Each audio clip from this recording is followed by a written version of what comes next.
Five-year-old Sheena Mariam spends her days staring blankly at the wallpaper of her room. She wears a device known as a nebulizer. It turns liquid medicine into a fine mist that she can take in more easily. Sheena didn't always used to be this sick, as her doting mother remembers. Sena itu sebelum sakit itu kan dia umurnya 4 tahun 7 atau 8 bulan itu.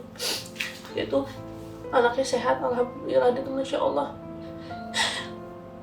Anaknya tuh pintar banget Kak. Dia tuh udah bisa ngaji, dia udah bisa baca, dia udah bisa nulis. Anaknya tuh aktif banget, dia nurut banget anaknya.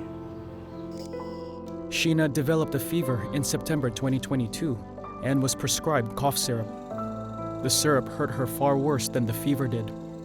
It turned out to be toxic, ravaging Sheena's internal organs. Sena itu awalnya cuman sakit batuk, pilek, terus demam. Terus Shena itu demamnya tinggi sampai 40 derajat. Akhirnya saya bawa dia ke rumah sakit. Dikasih obat paracetamol sirup. Nah setelah kurang lebih 2 hari Shena minum obat itu, dia langsung nggak bisa pipis. Sampai semalam nggak bisa pipis, besoknya saya bawa ke rumah sakit, terus dipasang kateter juga nggak pipis. Akhirnya dicek darah, ternyata dari cek darah itu sudah ketahuan kalau kandungan racun dalam darahnya itu udah tinggi. Sheena is just one of hundreds poisoned by contaminated medicinal syrups in the past 2 years. National authorities and the World Health Organization uncovered cases around the world, from Gambia to Uzbekistan. The poisonings have led to criminal investigations and lawsuits in at least 4 countries, and a surge in regulatory scrutiny. Sheena lives in the worst affected country. More than 200 children in Indonesia have died of acute kidney injury caused by the poison. When Sheena was hospitalized in the pediatric intensive care unit, any day could have been her last. Itu setiap hari, itu anak itu ada aja yang masuk, dan setiap hari juga ada yang meninggal. Indonesia also has the most survivors, with more than 120 according to local officials. Some, like Sheena, have crippling disabilities. In the capital Jakarta, Resti Safitri holds her son Revan as if he were a doll. Safitri says it's the only way his body can move.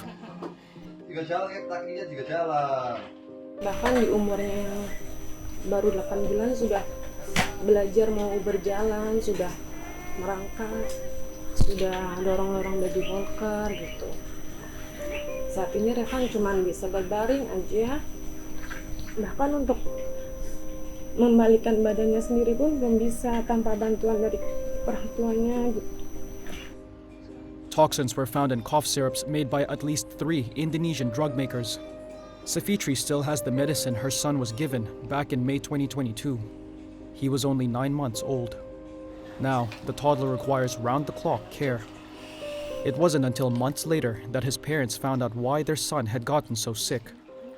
Dokter sih cuman bilang ini gagal ginjal akut gitu aja. Cuman untuk kepastian penyebabnya atau apa, dokter masih mengkaji aja sih. Karena waktu itu kan belum serame yang seperti di bulan September Oktober itu. Jadi dokter masih menganalisa terus gitu. Some families have chosen to take their cases to court. For each child that has died, the families are seeking over $200,000 US.